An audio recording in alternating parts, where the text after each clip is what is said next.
To be or not to be, that is the question, but it is definitely not a question in case of William Shakespeare.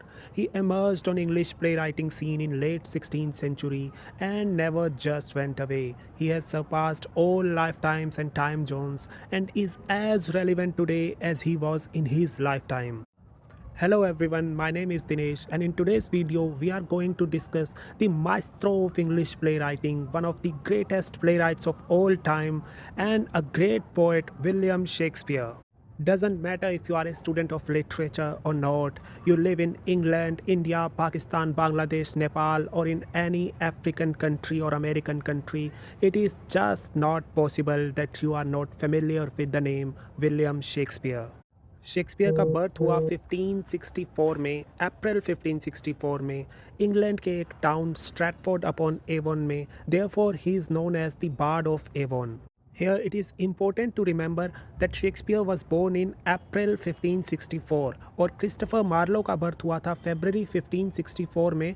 और अगर कभी chronology का कोई question आ जाता है तो आपको ये याद रखना होगा दैट क्रिस्टोफर मार्लो एज में बड़ा था शेक्सपियर से. हालांकि शेक्सपियर की पढ़ाई सिर्फ लोकल ग्रामर स्कूल तक ही हुई, but it is obvious that he must have been a well read person. Shakespeare के जो प्लेस के सोर्सेस हैं वो हैं इटालियन प्लेस से, रोमन प्लेस से, उसके कंटेम्प्रेरी से और क्लासिक से. तो ये ऑब्वियस है कि शेक्सपियर ने बहुत क्लोजली उनके टेक्स्ट पढ़े होंगे, उनके प्लेस को एनालाइज किया होगा before writing his own place. Most of his popular plays were written between 1589 and 1613. I would rather say 1593 क्योंकि 1593 ही वो ईयर है जब क्रिस्टोफर मार्लो की डेथ हुई थी. और मैं पिछली वीडियो में भी बता चुका हूँ कि एक कॉन्स्पिरेंसी थ्योरी थी जिसमें कहा जाता था कि क्रिस्टोफर मार्लो ही विलियम शेक्सपियर था और क्रिस्टोफर मार्लो ने अपनी डेथ को फेक किया 1593 में and reemerged on the scene as William Shakespeare. पर सिर्फ ये एक थियोरी है जिसके कोई प्रूफ नहीं है. So we will take William Shakespeare as an individual. और 1593 वही ईयर है जिसमें शेक्सपियर का पहला मेजर वर्क पब्लिश हुआ, his long narrative poem Venus and Adonis. Shakespeare के लिटरेरी ओवर में आते हैं 39 plays, 4 long narrative poems and 154 sonnets. कहीं कहीं पे आपको शेक्सपियर के 37 प्लेज भी देखने को मिल सकते हैं या 38-9 भी हो सकते हैं. इसका रीज़न ये है कि शेक्सपियर के दो हिस्टोरिकल प्लेस जो थे वो को रिटर्न थे अदर राइटर्स के साथ, तो वो कहीं कंसीडर किए जाते हैं, कहीं कंसीडर नहीं किए जाते. His plays were written as quarto text on a paper folded 4 times. ये एक इंपॉर्टेंट पॉइंट है, आपको याद रखना है, कभी कभी पेपर में पूछा जाता है.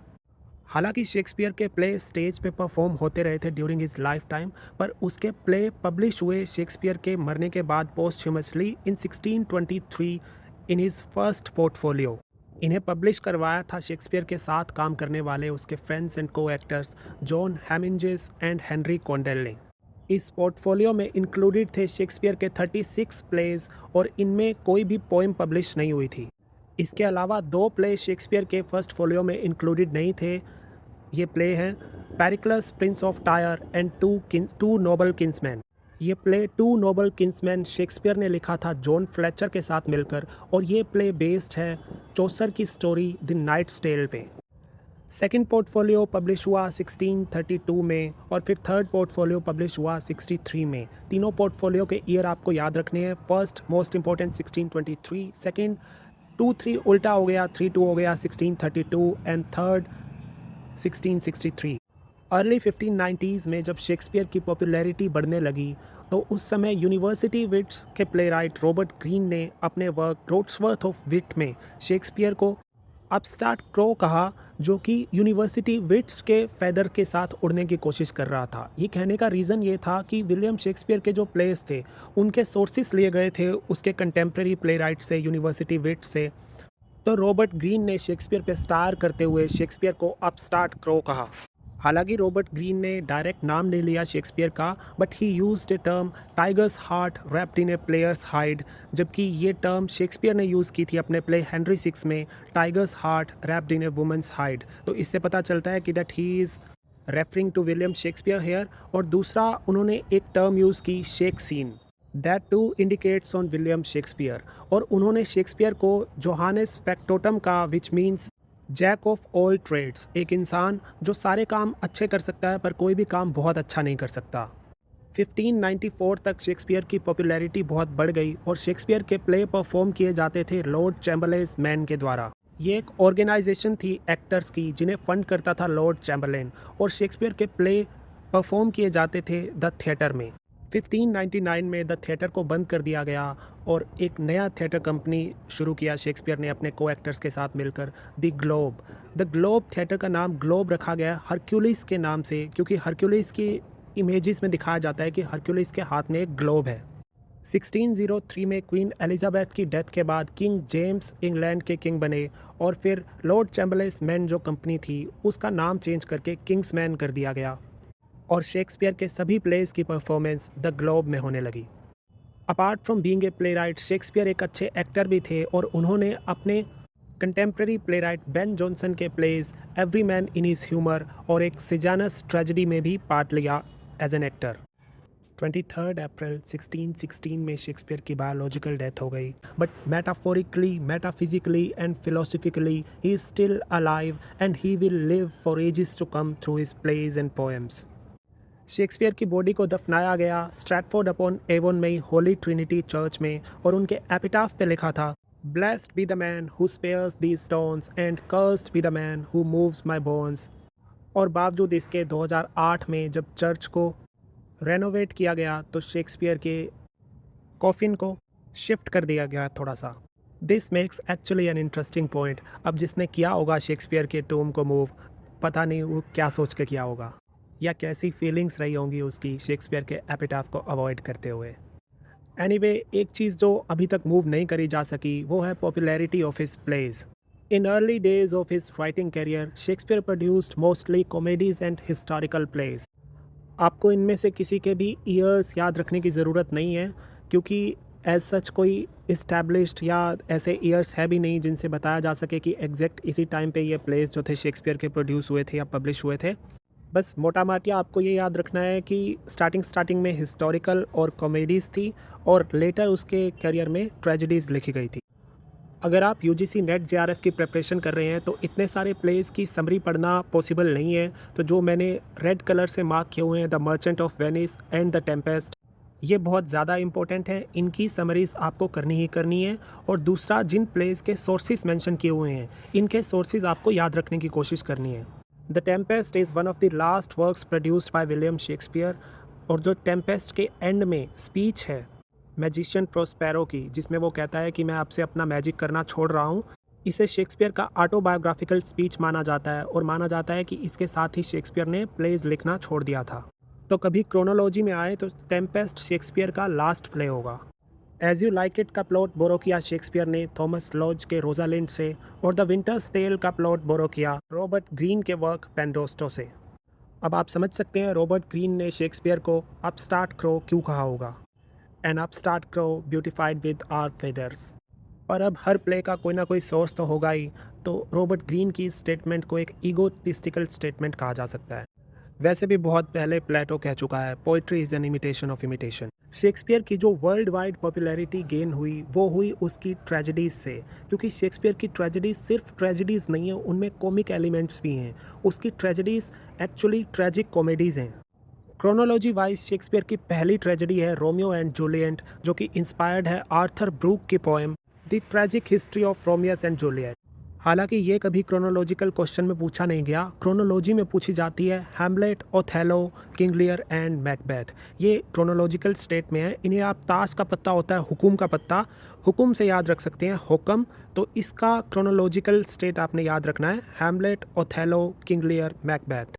ओथेलो इन्फ्लुएंस्ड है एक इटालियन राइटर सिंथियो के प्ले हिकैत मिथी से, और मैकबेथ इन्फ्लुएंस्ड है Holinshed chronicles of England, Scotland and Ireland. इसके अलावा Julius Caesar, Antony and Cleopatra, Coriolanus and Titus Andronicus, ये शेक्सपियर के रोमन प्लेज हैं, और उसके रोमन प्लेज का सोर्स है थॉमस नॉर्थ की ट्रांसलेशन ऑफ प्लूटार्च लाइव्स। हालांकि शेक्सपियर ने काफ़ी सारे हिस्टोरिकल प्लेस भी लिखे हैं, पर ये ज़्यादा रेलिवेंट नहीं है एग्ज़ाम पर्सपेक्टिव से। इसमें बस आप एक इतना याद रखिए कि शेक्सपियर का एक बहुत बिलवड कैरेक्टर है, बहुत पॉपुलर कैरेक्टर, फाल्स्टाफ। वो कैरेक्टर अपीयर हुआ था हेनरी IV पार्ट 1 और पार्ट 2 में, और इसके अलावा the Merry Wives of Windsor में भी फाल्स्टाफ आता है। फाल्स्टाफ वैसे तो एक कावर्ड कैरेक्टर है, वो बहुत ही डरपोक है और झूठ भी बोलता है काफ़ी, पर वो बहुत विटी पर्सन है। उसके वर्ड्स बहुत चार्मिंग होते हैं और वो अपनी बात मनवा लेता है सबको और खुद को ऐसे दिखाता है जैसे वो बहुत ब्रेव है। शेक्सपियर की पॉपुलैरिटी सिर्फ उसके प्लेस पे डिपेंडेंट नहीं है, शेक्सपियर की पोइम्स भी उतनी ही पॉपुलर हैं जितने उसके प्लेस। 1593-1594 में ड्यू टू प्लेग थिएटर्स बंद कर दिए गए थे और इसी टाइम पीरियड में शेक्सपियर ने पोइम्स लिखी, Venus and Adonis and the rape of Lucrece. ये दोनों ही पोइम्स बेस्ड हैं सेक्सुअल थीम्स पे और इनका सोर्स है ओविड की मेटामॉर्फोसिस। और ये दोनों ही पोइम्स डेडिकेटेड हैं हेनरी वृथेस्ली को। मैं इन दोनों पोइम्स पे डिटेल्ड वीडियोस बना चुका हूँ। आप चाहें तो प्लेलिस्ट में जाकर देख सकते हैं, इम्पोर्टेंट पोइम्स हैं। इसके अलावा दो लेस इम्पोर्टेंट लॉन्ग पोइम्स हैं शेक्सपियर की जो ज़्यादा पॉपुलर नहीं हो पाई, ए लवर्स कंप्लेंट और the Phoenix and the turtle. इनके सिर्फ आपको नाम याद रखने हैं। इन 4 लॉन्ग पोइम्स के अलावा शेक्सपियर ने 154 सोनेट्स लिखे हैं और ये सोनेट्स पब्लिश हुए थे 1609 में। Out of these 154 sonnets, 128 are dedicated to Mr. W.H. and remaining 26 are dedicated to some dark lady. Shakespeare ने अपनी खुद की सोनेट राइटिंग फॉर्म डेवलप की जिसमें 3 क्वार्टरेंस होते हैं, 4-4 लाइंस के 3 स्टेंजास और एक राइमिंग कपलेट होता है लास्ट में जो कंक्लूड कर देता है सारी पोएम। ऑलमोस्ट सभी सोनेट्स इसी फॉर्म में लिखे गए हैं। इनमें सिर्फ सोनेट 99 और सोनेट 126 एक्सेप्शंस हैं। सोनेट 99 में 14 की जगह 15 लाइंस हैं और सोनेट 126 में 12 लाइंस हैं और ये 12 की 12 लाइंस कपलेट्स में लिखी गई हैं। इसके साथ साथ आपको शेक्सपियरियन सोनेट की राइम स्कीम भी याद रखनी है, काफ़ी पेपर्स में पूछी जाती है।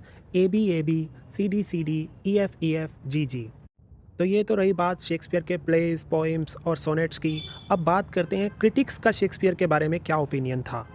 थंबनेल पर ही आप देख चुके होंगे कि शेक्सपियर के कंटेम्प्रेरी बेन जॉनसन ने शेक्सपियर के बारे में बोल दिया था that Shakespeare is not for an age but for all time, और ये बात आज तक सच साबित भी हुई है। इंग्लिश लैंग्वेज की पहली प्रॉपर डिक्शनरी प्रोड्यूस की थी डॉक्टर सैमुअल जॉनसन ने 1755 में, और अगर डिक्शनरी है तो उसमें कहाँ से वर्ड्स लिए जाएंगे, उन वर्ड्स की रेफरेंस क्या होगी, तो डॉक्टर जॉनसन ने जो सबसे ज़्यादा रेफ़र किया है किसी इंसान को अपनी डिक्शनरी कंपाइल करने में, वो किया है विलियम शेक्सपियर को। यहीं से आप शेक्सपियर की इम्पोर्टेंस समझ सकते हैं इंग्लिश लैंग्वेज को डेवलप करने में। इसके अलावा डॉक्टर जॉनसन ने अपने वर्क प्रीफेस टू शेक्सपियर में शेक्सपियर को डिफेंड किया है 3 यूनिटीज़ का प्रॉपर यूज़ ना करने के लिए। एरिस्टोटल ने कहा था कि एक प्ले में unity of action, time and place, इन तीनों का खास ध्यान रखा जाना चाहिए, पर शेक्सपियर अपने काफ़ी प्लेज में इन तीनों यूनिटीज़ का ध्यान नहीं रख पाए, तो इसके लिए डॉक्टर सैमुअल जॉनसन ने शेक्सपियर को डिफेंड भी किया है। और साथ साथ शेक्सपियर पे आरोप लगते गए हैं कि उसकी ट्रेजेडीज़ में कॉमिक एलिमेंट्स बहुत ज़्यादा हैं, उसकी ट्रेजेडीज़ ट्रैजिक कॉमेडीज़ हैं। तो डॉक्टर सैमुअल जॉनसन का इस बारे में कहना है कि किसी भी कैरेक्टर की लाइफ सिर्फ ट्रैजिक या सिर्फ कॉमिक नहीं हो सकती, ट्रैजिक कॉमेडी होना एक एक्चुअल प्रेजेंटेशन है किसी कैरेक्टर की लाइफ का। और शेक्सपियर की इसी ह्यूमन अंडरस्टैंडिंग के लिए सैमुअल जॉनसन ने शेक्सपियर के बारे में कहा है, the poet of nature who holds up to his readers a faithful mirror of manners and life. English literature के पहले पॉपुलर क्रिटिक माने जाने वाले जॉन ड्राइडन ने भी शेक्सपियर के बारे में कहा है that he had the largest and most comprehensive soul. हालांकि एक बहुत ही महान Irish playwright George Bernard Shaw, जो कि इकलौते ऐसे प्लेराइट हैं जिन्होंने ऑस्कर और नोबेल प्राइज़ दोनों अवार्ड जीते हैं, उनका शेक्सपियर के बारे में कहना है कि बेवजह शेक्सपियर की इतनी हवा बनाई हुई है, जबकि हेनरिक इब्सन का नेचुरलिज्म शेक्सपियर के नेचुरलिज्म से कहीं बेटर है। जैसे मूर्ति पूजा करने वालों को आइडियोलेटर कहा जाता है, उन्होंने शेक्सपियर को भगवान की तरह पूजने वाले लोगों को बार्डोलेटर कहा है। Popular modern poet and critic T S. Eliot G B. Shaw के रिमार्क से इत्तेफाक नहीं रखते, और हैरोल्ड ब्लूम जिन्होंने एंग्जाइटी ऑफ इन्फ्लुएंस लिखा है, वो भी शेक्सपियर के बारे में कहते हैं कि शेक्सपियर प्लेटो से भी महान थे, और हम जो कुछ भी देखते हैं ज़िंदगी में, ज़िंदगी को जिस भी नज़रिए से देखते हैं, वो सभी नज़रिए शेक्सपियर के ही दिए हुए हैं। और ये काफ़ी हद तक सच भी है। जैसे शेक्सपियर ने कहा कि all that glitters is not gold, और हम अपने इंडिया में भी इस बात को न जाने कितनी बार दोहराते हैं बिना ये जाने कि ये शेक्सपियर की कही हुई बात है कि हर चमकती हुई चीज़ सोना नहीं होती। इसके अलावा शेक्सपियर के कुछ इंपॉर्टेंट कोट्स हैं जो फ्रिक्वेंटली एग्जाम्स में पूछे गए हैं। राइटनेस इज़ ऑल, ये किंग लियर में कोट है शेक्सपियर का। रेडीनेस इज़ ऑल, ये हैमलेट में है। There is a providence in the fall of a sparrow, ये भी हैमलेट में है। टू बी और not to be, that is the question, ये पार्ट है हैमलेट का। और साथ ही आपको ये भी याद रखना है शेक्सपियर की ट्रेजेडीज़ के बारे में कि हैमलेट का जो ट्रेजिक फ्लॉ है वो है इनडिसाइसिवनेस, मैकबेथ का जो ट्रेजिक फ्लॉ है वो है ओवर एम्बिशन और ओथेलो का ट्रेजिक फ्लॉ है जेलेसी। तो ये थे शेक्सपियर के बारे में major important points. Upcoming videos में मैं ट्राई करूँगा शेक्सपियर के इंपॉर्टेंट प्लेस को सेपरेटली डिस्कस करने की। As Shakespeare has remarked that brevity is the soul of wit. तो इस वीडियो को यहीं तक रखते हैं। See you in next video. Till then keep reading, keep learning. Thank you.